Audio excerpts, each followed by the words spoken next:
तुझी mechanical engineering झाली आणि तुला मर्चंट नेव्ही जॉईन करायचं आहे तर हा व्हिडिओ नक्की बघ. तर जय शिवराय, मी ऋषिकेश, काम करतो मर्चंट नेव्हीमध्ये.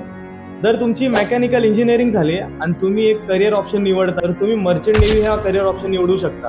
कारण की हा असा करिअर आहे जे तुम्हाला यंग एजमध्ये तुम्हाला एक चांगली इन्कम देईल, प्लस तुम्हाला जग फिरायची संधी भेटेल तुम्हाला. त्यासाठी तुम्हाला GME हा असा एक कोर्स आहे 8 महिन्याचा, तो ग्रॅज्युएट मरीन इंजिनिअरिंग, तो कोर्स तुम्हाला करायला लागणार. GME कोर्स करण्यासाठी काही रिक्वायरमेंट्स आहेत.